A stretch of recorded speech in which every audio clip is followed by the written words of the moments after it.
Hello friends, welcome to our channel. നമ്മൾ discuss ചെയ്യുന്ന chapter buyback of shares ആണ്. അതിലെ ലാസ്റ്റ് പാർട്ട് വീഡിയോ ആണ് ഇത്. നമുക്ക് 2 ടോപ്പിക്കുകളാണ് ഇതിൽ കവർ ചെയ്യാനുള്ളത്. ഒന്ന് സെയിൽ ഓഫ് ഇൻവെസ്റ്റ്മെൻറ്റ് ആൻഡ് അസറ്റും, അതുപോലെ തന്നെ ബുക്ക് ബിൽഡിംഗ് മെത്തേഡും, പിന്നെ സെയിൽ ഓഫ് ഇൻവെസ്റ്റ്മെൻറ്റിൽ വരുന്ന ഒരു പ്രോബ്ലം. അത്രയാണ് നമുക്ക് ഈ ഒരു വീഡിയോയിൽ കവർ ചെയ്യാനുള്ളത്. അതോടുകൂടി നമ്മുടെ ഈ ചാപ്റ്റർ കഴിയും. നെക്സ്റ്റ് വീഡിയോയിൽ നമുക്ക് accounts for banking company 5th chapter discuss ചെയ്യാം. ഓക്കെ, നമുക്ക് sale of investment or asset എന്താണെന്ന് നോക്കാം. The sources of funds and availability of cash are 2 different aspect. നമുക്കറിയാം, ക്യാഷിൻ്റെ അവൈലബിലിറ്റിയും ഫണ്ടിൻ്റെ സോഴ്സും പറയുന്നത് 2 ഡിഫറെൻറ്റ് ആസ്പെക്റ്റുകളാണ്. There may be a huge amount of balance in free reserves required under section 68 subsection 1 for the buyback shares out of free reserve, but the bank balance may not be available. Buyback ചെയ്യാനായിട്ട് കമ്പനിയുടെ കയ്യിൽ huge reserves ഉണ്ടാവാം. അതിൽ എടുത്തിട്ടാണ് buyback ചെയ്യാം. പക്ഷേ കമ്പനിയുടെ അടുത്ത് എന്തുണ്ടാവണമെന്നില്ല, ബാങ്ക് ബാലൻസ് ഉണ്ടായിക്കൊള്ളണമെന്നില്ല. In fact, company may have accumulated funds required for buyback in the form of investment. പക്ഷേ ഇൻവെസ്റ്റ്മെൻറ്റിൻ്റെ ഫോമിൽ കമ്പനിക്ക് അക്യുമുലേറ്റഡ് ഫണ്ട്സ് ഉണ്ടാവും. അപ്പോൾ ഈ ഒരു കേസിൽ കമ്പനി എന്ത് ചെയ്യും, ഈ ഇൻവെസ്റ്റ്മെൻറ്റ് വിറ്റിട്ട് എന്ത് ചെയ്യും, ഈ ബൈബാക്കിന് വേണ്ടിയിട്ടുള്ള എമൗണ്ട് കണ്ടെത്തും. സെയിൽ ഓഫ് ഇൻവെസ്റ്റ്മെൻറ്റ് ഓർ അസറ്റിൽ വരുന്ന ജേണൽ എൻട്രി നോക്കാം. Bank account debit to investment or asset account ആണ്. ഇനി നമുക്ക് ലോസ് ആണെങ്കിൽ statement and profit and loss അക്കൗണ്ടിനെ നമ്മൾ ഡെബിറ്റ് ചെയ്യും. പ്രോഫിറ്റ് ആണെങ്കിൽ statement and profit and loss അക്കൗണ്ടിനെ നമ്മൾ ക്രെഡിറ്റ് ചെയ്യും. ഓക്കെ, നമുക്കൊരു ക്വസ്റ്റ്യൻ നോക്കാം. എക്സാമ്പിൾ 6 പേജ് നമ്പർ 134 ആണ്. A public unlisted company purchase its 1 lakh equity shares of ₹10 each at a premium of ₹20 each on account of the availability of huge balance in reserve and surplus. The premium payable on buyback has been provided out of security premium. General reserve has been used for the sources of buyback. ഇവിടെ എന്താ പറയുന്നത്, company buyback ചെയ്യാണ്. 10 രൂപ വരുന്ന 1 ലക്ഷം shares company buyback ചെയ്യാണ്. അതും 20 രൂപ premium, ആകെ മൊത്തം 30 രൂപയ്ക്കാണ് ഈ 1 ലക്ഷം ഷെയർസ് കമ്പനി ബൈബാക്ക് ചെയ്യുന്നത്. അതായത് ബൈബാക്കിന് വേണ്ടിയിട്ട് കമ്പനിക്ക് എത്ര രൂപ വേണം, 30 × 1 lakh 30 lakh വേണം ബൈബാക്കിന് വേണ്ടിയിട്ട്. കമ്പനീൻ്റെ കയ്യിൽ ഹ്യൂജ് റിസർവ്സും സർപ്ലസും ഉണ്ട്. അതുപോലെ തന്നെ പ്രീമിയം ആയി കൊടുക്കുന്ന എമൗണ്ട് കമ്പനിക്ക് എവിടെ നിന്ന് എടുക്കാം, കമ്പനിയുടെ തന്നെ സെക്യൂരിറ്റി പ്രീമിയം റിസർവ് അക്കൗണ്ടിൽ നിന്ന് എടുക്കാം. പിന്നെ പറയുന്നുണ്ട്, the funds required were arranged by selling investment for 25,50,000 being 50,000 more than the existing book value. അതായത് ഇവർ ഇതിനുള്ള എമൗണ്ട് കണ്ടെത്തുന്നത് ഇൻവെസ്റ്റ്മെൻറ്റ് വിറ്റിട്ടാണ്. അതായത് വിൽക്കുന്നത് 25,50,000 ആണ്. ശരിക്കും ബുക്ക് വാല്യൂയിലുള്ളത് എമൗണ്ട് 25 lakh ആണ് അല്ലേ, പറയുന്നില്ലേ.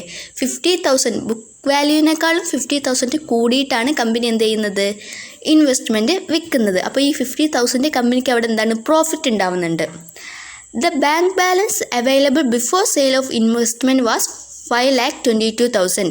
ഈ ഇൻവെസ്റ്റിൻ്റെ മുന്നേ തന്നെയുള്ള ബാങ്ക് ബാലൻസ് എന്ന് പറയുന്നത് 5,22,000 ആണ്. അപ്പോൾ 30 ലക്ഷമാണല്ലോ നമുക്ക് വേണ്ടത്. അപ്പോൾ ഈ എമൗണ്ട് തികയില്ല. പക്ഷേ നമ്മളിവിടെ ഇൻവെസ്റ്റ്മെൻറ്റും കൂടെ വിൽക്കുമ്പോൾ നമുക്ക് ബൈബാക്കിനുള്ള 30 lakh നമ്മുടെ ബാങ്ക് അക്കൗണ്ടിൽ വരും. ഓക്കെ, ഇനി നമുക്കിതിൻ്റെ ജേണൽ എൻട്രീസ് നോക്കാം. ഇവിടെ നമ്മൾ ബൈബാക്കിന് വേണ്ടിയിട്ട് ഇൻവെസ്റ്റ്മെൻറ്റ് സെയിൽ ചെയ്യാണല്ലോ, വിൽക്കാണല്ലോ. അപ്പോൾ വിൽക്കുന്ന എൻട്രി, സെയിൽ ഓഫ് ഇൻവെസ്റ്റ്മെൻറ്റിൻ്റെ എൻട്രിയാണ് ആദ്യം എഴുതേണ്ടത്. Bank account debit to investment asset account to statement of profit and loss account. Bank അക്കൗണ്ടിൽ നമുക്ക് എത്ര ഇവിടെ കിട്ടുന്നുണ്ട് പറഞ്ഞു, 25,50,000 വരുന്നുണ്ട്. നമുക്ക് പ്രോഫിറ്റായി കിട്ടുന്നത് 50,000 ആണ്. അത് statement and profit and loss അക്കൗണ്ടിലും കാണിക്കുക, ഇൻവെസ്റ്റ്മെൻറ്റ് ആൻഡ് അസറ്റ് അക്കൗണ്ടിൽ 25 lakh കാണിക്കുക. അതാണ് ആ എൻട്രി വരുന്നത്. അപ്പോൾ നമ്മൾ സെയിൽ ചെയ്യുന്ന എൻട്രി എഴുതി. അത് കഴിഞ്ഞിട്ട് നമ്മൾ എന്ത് ചെയ്യണം, ബൈബാക്കിൽ എല്ലാ പ്രോബ്ലം ചെയ്ത പോലെ തന്നെ സെപ്പറേറ്റ് ബാങ്ക് അക്കൗണ്ട് ക്രിയേറ്റ് ചെയ്യണം. സെപ്പറേറ്റ് ബാങ്ക് അക്കൗണ്ട് ക്രിയേറ്റ് ചെയ്യുന്ന എൻട്രി എന്താണ്, buyback bank account debit to bank account. Amount എത്രയാണ്, 30 lakh അല്ലേ നമ്മൾ ബൈബാക്ക് ചെയ്യുന്നത്. അപ്പോൾ എമൗണ്ട് 30 lakh. ഇനി നെക്സ്റ്റ് നമ്മൾ പേയ്മെൻറ്റ് നടത്തുകയാണ്, ഷെയർ ഹോൾഡേഴ്സിന് പേയ്മെൻറ്റ് നടത്തുകയാണ്. അപ്പോൾ എൻട്രി എന്ന് പറയുന്നത് equity shares buyback account to buyback bank account. Amount എത്രയാണ്, 30 lakh. നെക്സ്റ്റ് നമ്മൾ പ്രീമിയത്തിൽ വാങ്ങിയിട്ടുള്ള ബൈബാക്ക് ക്യാൻസൽ ചെയ്യുന്ന എൻട്രിയാണ് എന്താണ്, equity share capital account to premium payable on buyback account to equity share buyback account. പ്രീമിയത്തിലല്ലേ. അപ്പോൾ ഇക്വിറ്റി ഷെയർ ക്യാപിറ്റൽ അക്കൗണ്ടിൽ നമ്മൾ എത്ര എമൗണ്ട് കാണിക്കണം, 1 lakh നോമിനൽ വാല്യൂ, പിന്നെ പ്രീമിയം എമൗണ്ട് 20 lakh. ആകെ മൊത്തം ഇക്വിറ്റി ഷെയർ ബൈബാക്ക് അക്കൗണ്ടിൽ നമ്മൾ എത്രയാണ്, 30 lakh ആണ് കാണിക്കേണ്ടത്.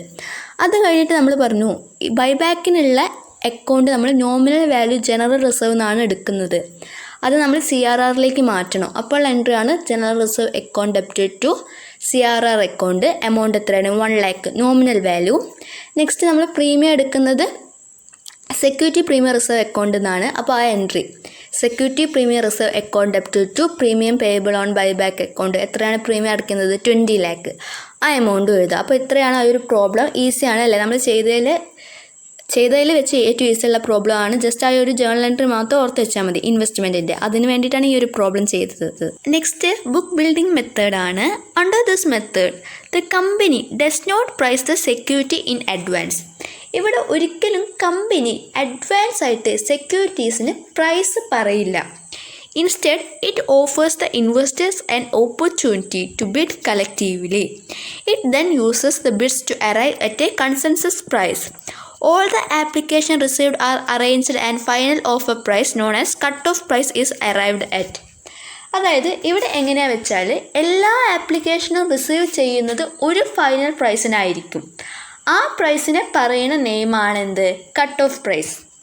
In short, book building means selling securities to investors at an acceptable price with the help of intermediaries called book runners.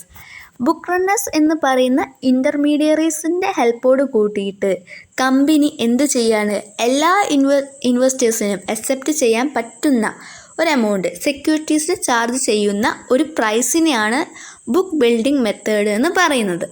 ഇനി ഇതിന് കുറച്ച് അഡ്വാൻറ്റേജസും ഡിസഡ്വാൻറ്റേജസും ഉണ്ട്. അതെന്താണെന്ന് നോക്കാം. അഡ്വാൻറ്റേജസ് എന്തൊക്കെയാണെന്ന് നോക്കാം.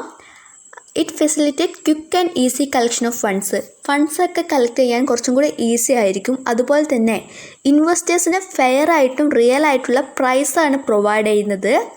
പിന്നെ പറയുന്നത് അണ്ടർ സബ്സ്ക്രിപ്ഷനും ഓവർ സബ്സ്ക്രിപ്ഷനും ഉള്ള ചാൻസ് കുറയും. അതുപോലെ തന്നെ ഇഷ്യൂ കോസ്റ്റ് ഒക്കെ ലെസ് ആയിരിക്കും.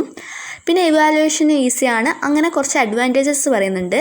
അതുപോലെ തന്നെ ലിമിറ്റേഷൻസും പറയുന്നുണ്ട്. ഡിസഡ്വാൻറ്റേജസ് പറയുന്നത് it is suitable for mega issue only.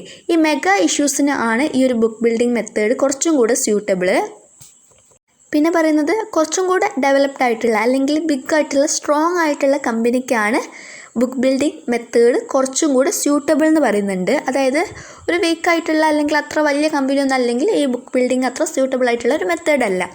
അത് കഴിഞ്ഞിട്ട് പറയുന്നുണ്ട് ഇമ്മച്വർ മാർക്കറ്റ് കണ്ടീഷനിലും ഇതെന്താണ് എഫിഷ്യൻ്റ് ആയിട്ട് നമുക്ക് വർക്ക് ചെയ്യാൻ പറ്റില്ല. ഓക്കെ, ഇത്രയും കാര്യങ്ങളാണ് പറയുന്നത്. ജസ്റ്റ് എന്താണ് ബുക്ക് ബിൽഡിങ്, അതിൻ്റെ അഡ്വാൻറ്റേജസ് ഡിസഡ്വാൻറ്റേജസ് ഒന്ന് മൈൻഡിൽ വെച്ചാൽ മതി. എക്സാമിന് ചോദിക്കാൻ ചാൻസ് നമുക്കറിയില്ല. 2 മാർക്കിനൊക്കെ ആയിരിക്കും ചോദിക്കാം. അല്ലെങ്കിൽ അഡ്വാൻറ്റേജസ് 2 അഡ്വാൻറ്റേജസ് എഴുതാനായിരിക്കും പറയാം. അപ്പോൾ ജസ്റ്റ് ഒന്ന് മനസ്സിലാക്കി വെക്കാം. അപ്പോൾ അത്രയേ ഉള്ളൂ ഈ ചാപ്റ്റർ. നിങ്ങൾക്ക് ഈ വീഡിയോ ഇഷ്ടമാവുകയാണെങ്കിൽ എന്തായാലും ലൈക്ക് ചെയ്യാനും ഷെയർ ചെയ്യാനും മറക്കരുത്. Okay, thank